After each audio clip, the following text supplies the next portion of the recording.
What's up, you guys? I'm Amber, And I'm Patty. and welcome back to another episode of Chromosomes and Chaos. Two moms, two perspectives, and one badass podcast. We have a super exciting episode today. We have done our first interview, Woohoo!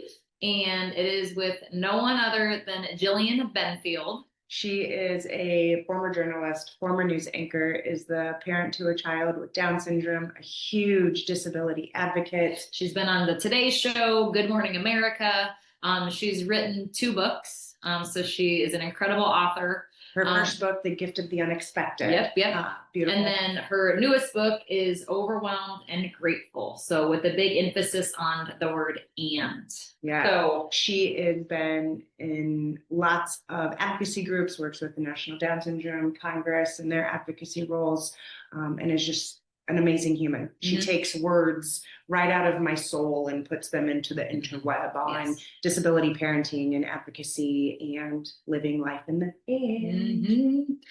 All right, Jillian, thank you so much for joining us. We're super excited to have you on this interview. I'm so thankful to be here. Thank you guys so much for having me. I would love to talk about your 2 books. I think one of the biggest reasons to have you on here, like I said, you were one of the first people I came across when I got Pierce's diagnosis, and the way you write and the way you speak is so authentic and beautiful. And we felt there's no better person on here to explain, books and resources for people who, whether you have a child with Down syndrome or any type of disability that you are facing in your life. Jillian is a great person to turn to read with and stuff like that. So I would love to hear about your first book and your second book.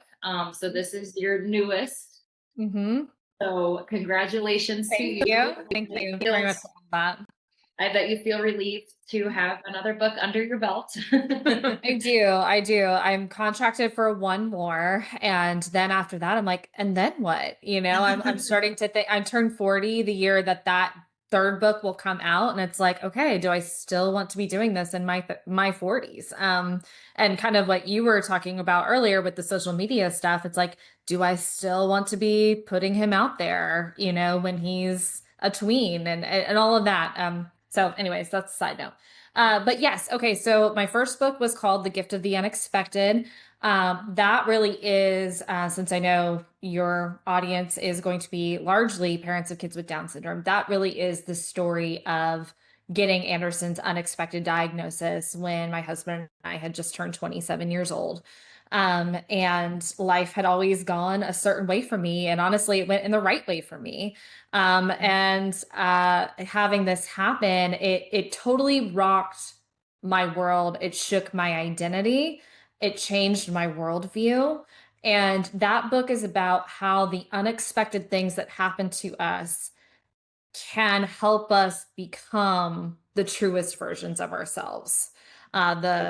It can help us live into our entireties. And for me, that was having a child with Down syndrome. And so that's that first book. It's called The Gift of the Unexpected. This book is called Overwhelmed and Grateful. And this one, my first one is a little bit more memoir. This one is a little bit more, it is still storytelling. And it also has this layer of like practicality in it where it's, how can we be grateful in a very stressful period? How can we be grateful while we are grieving? And that is really through the tool of and. And so, those are the 2 books. Yeah. So I know in your new book, you make a very big distinction between like toxic positivity and gratitude. And I would love if you could just talk a little bit more about that. And I have been, told that I have toxic positivity sometime. And I'm like, I don't know if it's that, but just a very keen awareness that I can hold both of those things. And sometimes I do need to sit in negativity a little bit and I visit grief, but like I am still I just have a spark for life and this gratitude that I try to always have. Yeah. Okay. So toxic positivity is when we completely downplay the hard things. I'll give you an example. When I had my youngest son and he was an infant and he had these casts on his legs for the club feet and a nephrostomy tube hanging out his side. I had this man at church come up to me and ask me what was wrong with him. And so I told him, like, oh, like he has club feet and he actually just had this major injury with his club feet. And this is nephrostomy too, because he had this diagnosis, and I'm just like opening up to him. We're at church. Like, it seems like he wants to know. And his response was, oh, you're blessed, you're blessed, you're blessed. That's toxic positivity. It's ignoring somebody's hard thing and just shining a spotlight in their face and saying, but look, you have all these good things.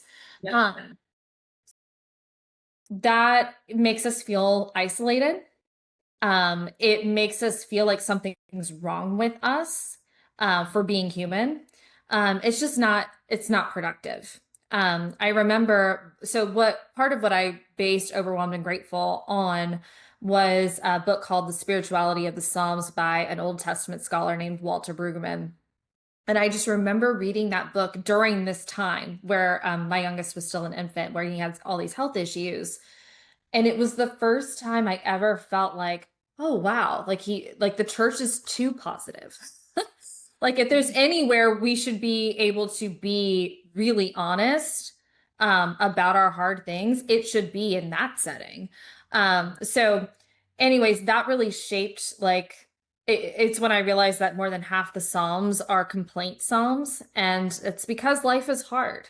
And we're supposed to be able to bring that to our closest relationships. And if you have a relationship with God, then you should be able to tell God those things that are really hard for you, and also the closest people in your life. And so that shaped a lot of things for me. And so the way that I think that we live not in a toxic positive space, and yet also not in this incredibly negative space that's not productive, is through being honest about our hard things while also looking for what is still good in our lives and what's still good in the world. And that to me is the tool of which is why there's a big fat ampersand on the front of the book and what the book is framed around.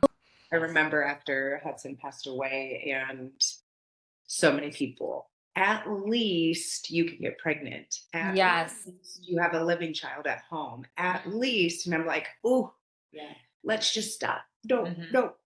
Please, I don't ever want to hear at least again. And I have not been through what you have been through, but I remember writing a post around that time about the words at least. Like, please don't ever say this again, and please let them never come out of my mouth again. Yes, it's so harmful, right? Like, it's like, no, no, no, you're not allowed to feel that thing because you also have this good thing. No, you are allowed to feel that hard thing because that hard thing is hard.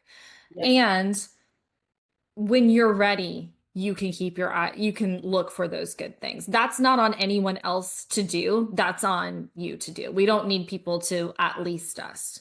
Yeah. And we just got an inquiry about someone that just got a Down syndrome diagnosis. Mhm. And if we take ourselves back to that moment and how we felt, telling someone that they shouldn't feel that way or that everything's going to be okay, I feel like that is the toxicity that they don't need at that time. So I think over the years, I've done such a better job of saying, feel how you're feeling. You got to be in those feelings because we were all there. And it's not that you're a bad person to feel this way. We all go through grief differently when we get a diagnosis or something like that. And just letting people know they don't have to be happy, even though they see all these amazing, wonderful kids, Mhm. right? They need to just feel how they feel currently, and that's okay. Yep, Right. absolutely. I think that's great advice. And I think that I'm going through something like a Down syndrome diagnosis. It makes you, I talked about this in my first book, it makes you exceptionally equipped Mhm. to help the next person who will walk a similar road to what you're walking through, whether that's a Down syndrome diagnosis or anything, whether it's losing a child.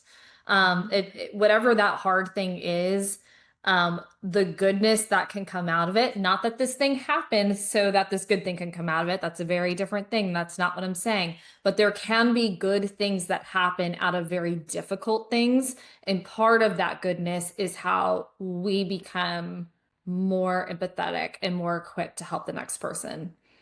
You can use the tools and the things that you navigate in life as a springboard or a catalyst for something else. And if that's being a conduit to connect families, to walk alongside people or be in their path or just sit or any of those things. I Mhm. think, Mhm. I mean, anything that we go through in life has the ability to shape us, change us, and give us the ability to help others. Mhm. If we let it. Yes. Yeah, if we let it. Yes. Right. Yeah. You gotta walk your purpose. Mhm. One thing I wanted to ask, for someone who feels completely overwhelmed right now, what would a small step be that they could take to start living towards this and life if they haven't read your book yet? Yeah, I would say for me,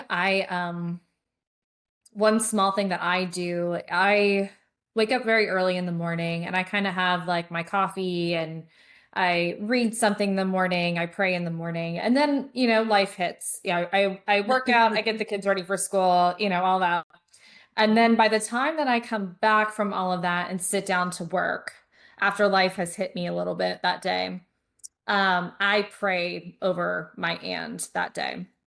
So Mhm. it's just me with a second cup of coffee and just saying, you know, this is what's heavy today. And Mhm. I am grateful for this today. Whether that's a prayer or it's just like a note that you write on your phone, it's a way to be gentle with yourself while also orienting you to the light that is still present, right? Like Yeah. we all have bad days, and even in our bad days, 99% of the time, there is still something to be grateful for, Yeah. And if I can't find anything that day, I can find it. Um, in looking outside my window, right? I can find it in the natural beauty that's all around me. I can find it in the weather that day. I can find it in a candle I'm going to light that's just makes me feel cozy inside, that kind of thing. Like it's just a way to be gentle and to orient yourself to the light that's still present. So I would just say either praying over your or just keeping a note in your phone and reflecting on that before you really get into the meat of your day. At the beginning of your book, you talk about how, the mountains and how they become the backdrop, right? They weren't that significant thing that they had always been. And I thought about that in ways that I never want the simple joys of my life to ever just become something in the background. My kids' laughter or coming home to Mommy Patty and the excitement in their eyes, or watching them all play, or being in a position in a career that I absolutely love. Those simple things, standing outside when the sun is shining and it's beating down on you. There's so many, Mhm. and I never want those things just to become the backdrop Yeah. because we're so busy and inundated with this overwhelming of the things I have to do, the lists, the go, go, go, just that Yeah. pause. And I think that gratitude really is a practice of noticing. It Mhm. is attuning yourself to notice those things that you're talking about. Like one of the things that I try to work on with my kids is I point out like, oh my goodness, do you see the sunrise this morning? Oh my gosh, there we live in Florida. So oh my gosh, do you see that dolphin? Oh, I see another dolphin. I am always pointing out beauty to them because I think that the way that we get the beautiful life that we're looking for is to notice the beauty in our lives. And so gratitude in a large way is the practice of noticing those small things that you're talking about each and every day. Mhm. I agree. Yes. That's beautiful. Yes. So, if someone could take away just one thing from your new book, Overwhelmed and Grateful, what would you want that to be? Um, I would tell, I would say the one thing I would want people to take away from this book is that we never really arrive.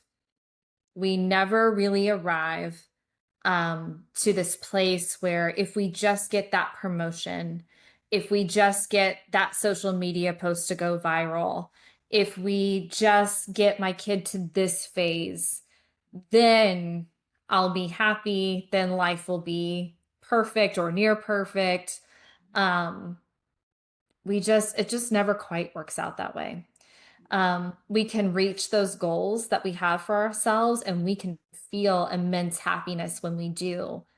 And those hard things about your life now will still be there when you reach that goal. And so the way that and that might sound negative, but it's not. It's just, it's the real reality that no matter what, there will always be hard things, even in our best of moments and in our best of phases, there will still be hard things. Um, so how do we move forward with that?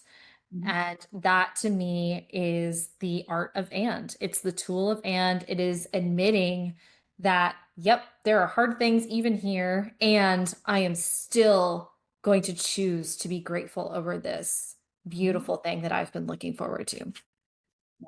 I think I always used to say, like one hardship doesn't negate future hardship. Otherwise, some people's cups would be like overflowing. And we have the ability to be happy right now and not just wait for that one thing to go viral, a promotion or career. It takes a lot, but we also have the ability just to be Yeah. happy right now, where Yeah. we're at, We where we can. show up. And this is probably a little too much, and you can cut this, but in the book, I can't, it's my chapter on longing and grateful.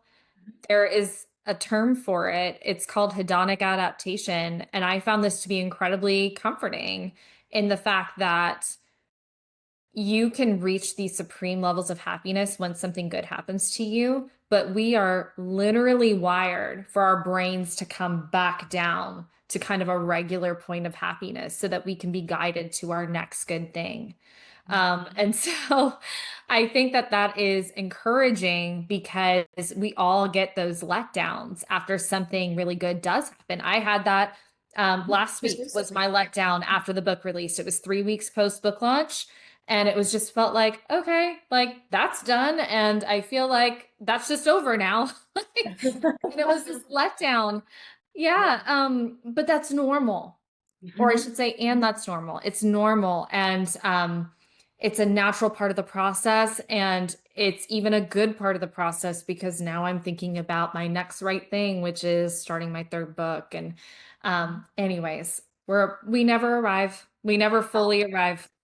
I think that process also has me always think about like just finding joy in the journey, right? Mhm. It's not just the end goal. For me, this year we opened a new food pantry, right? And I remember like turning the key and opening door on the opening day, and I'm like, okay, cool, Mhm. we Yeah, did it. we did it. Yeah. Now what? Just Yeah. all of the little moments of walking down the street and watching the construction and seeing everything come to life Mhm. and the beauty in that process of it, that was really the most exciting. It's so true. It is so true. And I can tell you that in the book writing process as well. My first book got rejected by every major publisher that we sent it to. And I had to go back to the drawing board. I had to rewrite it. And although that was super painful, and it did make the journey once I did end up getting that book contract so much sweeter, and it made me appreciate the steps along the way of all that it took to get there. And and I think just to tie this back, because your podcast is called Chromosomes and Chaos, is like I think that's probably true in our lives alongside our kids too, and um I mean, we all remember like we just wanted them to walk, right? And um when that happens, and I'm just picking a random milestone, but you take it for granted with your kids who don't have disabilities. Yeah. Yeah. And yet when your child with a disability starts to walk, that is a kind of high that I don't know if I'll ever reach again. You know what I'm saying? Like, so there really is something to what you said, the joy in the journey. And it's that takes the act of noticing and also the practice of and. Yeah. So I think we have time for one more question. Well, two actually. So what struggles and joys do you find unique to parents and caregivers of people with disabilities, that can be expressed with just that honest gratitude? Okay. Struggles. Hmm. I feel like unique struggles are the navigating the amount of complex systems that we need to navigate. It's the Sure. yeah, it's the insurance company battles. It's the school stuff, which for us is just always a mess, even when it's not, like even when the IEP meeting goes well, it just never feels like, is it really being followed? And it's just always there's just always something there. It's the adding that new therapy. There's just so much. There's so what I call it in my next book is going to be called, I'll tell your audience first, it's going to be called More, because parenting kids with disabilities comes with more. It Yeah. is a lot of the journey is the same. Yeah, a lot of the journey is the same as parenting our other kids, and a lot of it is just more. It's more paperwork, it's more advocacy, it's more worries. Mhm. um, it is just more. And so that's what I think is the struggles that are unique to parents of kids with disabilities. And the joys that I think are unique are gosh, really how they change the world around them, including us. I would say though that in particular is a unique joy. It's the watching them soften even the hardest of hearts when you get the privilege of watching that. It's watching them soften your own and seeing how they shift your own beliefs. Things I used to believe, I no longer believe. And that is in large part because of this gift of my child with an extra chromosome. So, yeah. So good. So I'm going to try and put you on the spot. Hopefully you don't mind, and we can cut it if you don't want to. But we have a little segment that we started called Chaos Corner, and it's really just about something that's happened recently in your life that you're like, WTF, did that just happen? Like whether it's a behavior or a conversation or just something random and it makes you stop and be like, Okay. Chaos Corner. Trying to think of something that happened recently. so Conversations. I can tell you a couple things that I've Yeah. been. Tell me something. So we got a phone call from Addie's school, and she decided to yell the F word in the middle of the cafeteria. And I was like, oh. And then, of course, my initial reaction was like, did she use it in the right context? And I can't, like, not that it makes it good, bad, or indifferent, but like, and her special education teacher was like, no, I asked the same question. And I'm like, and so we followed up with that. And then we're just navigating these. It's interesting. She's finding her own independence. And I was dropping her off at school. And there's like this spot where she walks and I walk with her and she goes to meet her friends Max. And she turns, stop, don't follow me. And I'm like, oh, nice sentence structure, a little harsh on the tone. Like, Yeah. oh, is this the stage of parenting that we're at right now where we're getting very sassy independence? But Yeah. Yeah. I love that. Anderson has recently started saying, leave me alone. Mhm. like, Like, I don't want you here. I don't want your input. I need you to stop hovering over me. Leave me alone. And Pierce, he's so funny because it's just like we talked about. You loathe for your kids to walk, to talk, right? So we've been in this stage where I cannot wait for you to just talk and talk. You can literally talk all the time, and I won't even be back. But we've arrived. So careful what you wish be for. careful what you wish for. So every morning, Mom, yes, Pierce, go to school today? Yep. Baby, go to school today? Yep. 5 minutes later, Mom, maybe 2 minutes. What, Pierce? Grandma come today? Yep. 2 minutes later. And in the morning, it's always so crazy. Yes. Right.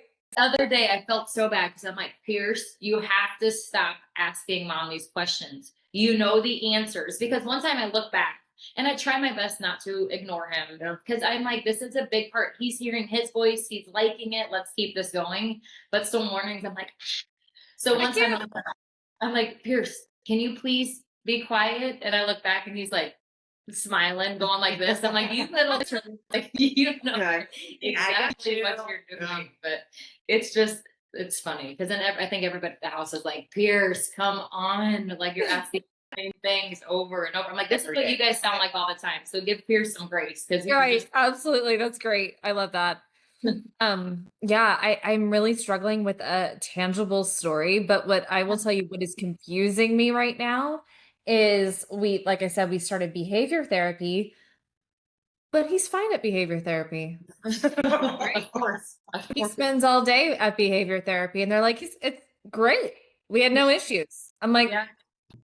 Huh. okay, what do I do with that information? You know? Well, and you're driving so far. You're investing so Yes. much into this. Your stress levels are high. But they Yes. always say, you know, the best saying is, well, your kids are way better for other people than they are you. Every time we would have conversations with the school, she follows directions. She puts all of her toys away. She has a routine. She puts her backpack. She's so independent. Like, I can't get the girl, and she's doing a lot better now. To pick up her toys, and Yeah. she doesn't scream. She doesn't yell. At home, she likes to growl sometimes. And I remember the first time I heard another kiddo with Down syndrome growl, like at their parent, I was like, yes, solidarity. And then it's like, none of these behaviors. Yeah. Yeah. No. Yeah. What is that? What is that? Yeah. No, that's my chaos. I'm like, okay, so what now? I don't know what to do with this. Yes. Yeah. Because at the same time, you're like, do we still need this then? Is it worth everybody's time? Or is it just Right. that we're adding on to this for that? You know, it's hard. 100%. Those are the more things that I'm excited. Absolutely. I was just about to say that. That is part of the more. It's the constant, like, am I doing the right thing? And yeah, absolutely. Yeah. Just So had that conversation of like, we could add in one more therapy, and I want her to be a kid. I don't want every single day to be something that she has to do. We're fortunate that most of the stuff right now is not it's fun for her. Gymnastics is fun for her. Speech therapy is fun for her. You know, PT is fun because she gets and so we're just at that age. And at some point, she probably won't want to do any of these things. And so right. I just want her to be a kid. I know. It's a constant push and pull. It is. And I feel like that push and pull, especially with our kids with any disability, is more intense of that, like pushing them to be their best selves. And that means adding some therapy sometimes and also embracing who they are. And that's just, it's a constant mind battle for me, as I think it probably is for all of us. So Yeah. Well, we can't thank you enough. Seriously, I know you're a busy woman and you have a lot on your plate, and taking the time to do this really means a lot to us. So I would love for people to find you. So if you could share, you know, where they can find you, your Instagram, your blog, where you want to drive people to, and also how they could purchase your books. We would love to share that information with followers. yep, I'm on Facebook at Jillian Benfield, Instagram at Jillian Benfield blog, and my website is jillianbenfield.com. And I have 3 free ebooks on my website. And then you can buy Overwhelmed and Grateful or The Gift of the Unexpected on Amazon, or you can get it 30% off plus free shipping if you go to bakerbooks.com. Okay. That. Thank you so much. We appreciate you. We love following you, and you literally take thoughts and words directly from my soul and put them into the interweb. And I appreciate it because sometimes, it's very helpful. So I appreciate that. Yes. Thank you for that. I appreciate that. That helps me to keep going on this wild internet journey that I'm on. So thank you.